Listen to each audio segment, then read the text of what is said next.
ইউনিভার্সিটির temporary campus চলছে। একজন বলেছেন আমরা শুনতে পাচ্ছি এই এলাকার মানুষকে বঞ্চিত করে এটা অন্যত্র সরিয়ে নেওয়া হবে। আমরা বলি আগে যারা করেছে তারা চিন্তা ভাবনা করেই এখানে করেছে, অতএব এটা যেন এই জায়গা থেকে কোথাও সরে না যায়। আরো 3টা দরকার হলে আপনারা গড়ে তুলুন, কিন্তু এটা সরানো চলবে না। তার পাশাপাশি এখানে স্থায়ী ক্যাম্পাস গড়ে তুলতে হবে। আর অস্থায়ী ক্যাম্পাসে চলুক এইটাও জনগণ দেখতে চায় না, কারণ অস্থায়ী থাকলে সবসময় একটা আতঙ্ক থাকবে, কখন জানি এটা হাইজ্যাক হয়ে যায়। আমরা এই জন্য অতি দ্রুত স্থায়ী ক্যাম্পাস গড়ে তোলা হয়েছে, তা আমরা দেখতে চাই। সম্মানিত ভাইয়েরা, এই এলাকা কৃষি প্রধান এলাকা। এখানে দাবি করা হয়েছে শিল্প কারখানা গড়ে তোলার জন্য শিল্পজোন প্রতিষ্ঠা করা। আমি বলবো হ্যাঁ, সেই শিল্প কারখানাটা হোক অ্যাগ্রো বেসড ইন্ডাস্ট্রি। এখানে অ্যাগ্রো ইউনিভার্সিটি গড়ে তোলা উচিত, যাতে এই এলাকার মানুষ তাদের মেধারও বিকাশ ঘটাবে, আবার জমিতেও তারা সোনা ফলাবে, দক্ষতা অর্জন করবে, তারা দেশ এবং জাতিকে ভালো কিছু উপহার দেবে। এই জন্য এখানে একটা অ্যাগ্রো বেসড ইউনিভার্সিটি হওয়া উচিত। মেডিকেল কলেজ জেলায় জেলায় করলে ভালো, কিন্তু না করলে জনগণের স্বাস্থ্য সেবা নিশ্চিত করার জন্য অবশ্যই মানসম্মত হাসপাতাল থাকতেই হবে এখানে। তা এখন নেই। এখানে যাদেরকে পোস্টিং দেওয়া হয় ঢাকা থেকে দূরে, তাদের যান ঢাকায় থাকে আর দেহ থাকে লালমনিরহাট। তারা অনেকে নিয়মিত আসেন না, আর আসলে শুধু গড়ি দেখতে থাকেন কখন টাইম শেষ হবে। এরকম করে মানুষকে সেবা দেওয়া যায় না। সেবার টেকসই পরিবেশ নিশ্চিত করতে হবে।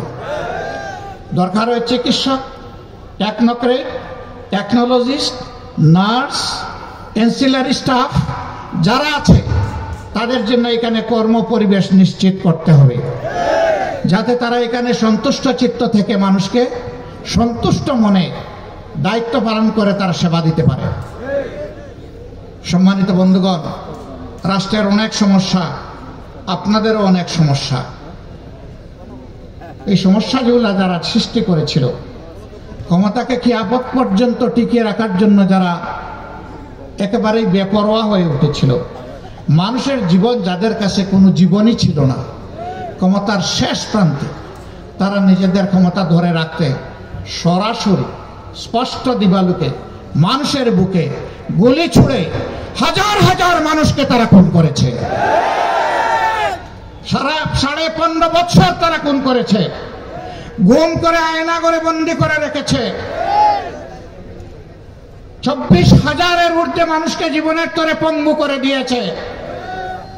কেউ চোখ হারিয়ে অন্ধ, কেউ হাত পা হারিয়ে পঙ্গু, কেউ আবার স্পাইনাল কর্ডে বুলেট ইঞ্জুরি নিয়ে প্যারালাইজড হয়ে হাসপাতাল কিংবা তার বাড়ির বিছানায় ছটফট করছে। এই অবস্থায় যে কোনো নির্বাচনের আগে অবশ্যই 2টি কাজ সম্পন্ন করতে হবে। একটি হচ্ছে খুনিদের বিচার, এ বিচার দৃশ্যমান হতে হবে।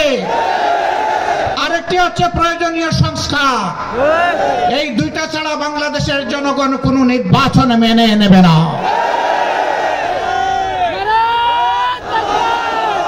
প্রধান উপদেষ্টা বারবার তিনি ঘোষণা দিয়েছেন এবারের ডিসেম্বর থেকে আগামী বছরের জুনের মধ্যে ইলেকশন হবে।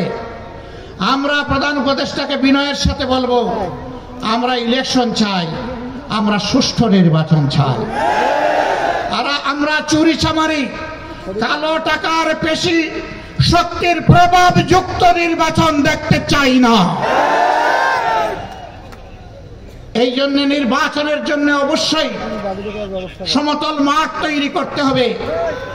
এই দায়িত্ব পালনে আপনারা আমাদের যত ধরনের সহযোগিতা চাইবেন, সকল সহযোগিতা দেওয়ার জন্য আমরা প্রস্তুত রয়েছি। কিন্তু বিচার আর সংস্কার এই দুটো করে অবশ্যই নির্বাচনের পরিবেশ নিশ্চিত করতে হবে। সংগ্রামী বন্ধুগণ, কঠিন রোদের মধ্যে দাঁড়িয়ে আপনারা দীর্ঘক্ষণ ধরে আমাদের কাছ থেকে বক্তব্য শুনেছেন। আমরা প্রীত, আমরা কৃতজ্ঞ। আপনারা দেশ এবং জাতির দায়িত্বশীল নাগরিক হিসাবে দায়িত্বের একটা অংশ পালন করতে এখানে এসেছিলেন। আপনাদের সকলকে অভিনন্দন এবং ধন্যবাদ। আমাদের এই বক্তব্যগুলো ঘরে ঘরে আপনারা পৌঁছে দেবেন। মা বোনদেরকে বলবেন, ইনশাআল্লাহ আগামীর বাংলাদেশ কোরআনের ভিত্তিতে যখন গড়ে তোলা হবে, তখন আপনাদেরকে মায়ের মর্যাদায় মাথায় তুলে আমরা সম্মান করব। বোনদেরকে বলবেন, আপনাদের জন্য এই সমাজকে নিরাপদ এবং মর্যাদাপূর্ণ করে তোলা হবে। মেয়েদেরকে বলবেন, তোমাদেরকে সুনাগরিক হিসাবে গড়ে তোলার জন্য আমরা আমাদের চেষ্টার কোনো ত্রুটি করব না। বিভিন্ন ধর্মের ভাই বোনদেরকে বলবেন, ধর্মের ভিত্তিতে আর বাংলাদেশকে আমরা খণ্ড খণ্ড করতে দেব না। আমরা একসাথে শান্তি এবং ভালোবাসা নিয়ে, পারস্পরিক ভালোবাসা নিয়ে আমরা বসবাস করব। বিপদে এবং সুখে আমরা পরস্পরের সঙ্গী হব, পাশে থাকব। এইভাবেই আমরা বৈষম্য মুক্ত, দুঃশাসন মুক্ত, দুর্নীতি মুক্ত বাংলাদেশ আগামী দিনে উপহার দিতে চাই। এই লড়াইয়ে আমরা সারা দেশের মতো লালমনিরহাটের জনগণকে পাশে চাই, সাথে চাই, বুকে চাই। আপনাদের বুকের বিছানায় আমাদের জন্য একটু জায়গা চাই। আপনারা সেই জায়গা দিতে প্রস্তুত? মোবারকবাদ। আল্লাহ হাফেজ। বাংলাদেশ জিন্দাবাদ। বাংলাদেশ জামাতে ইসলামী জিন্দাবাদ। আসসালামু আলাইকুম ওয়া রাহমাতুল্লাহ। ধন্যবাদ আমির জামাত মোহতারাম।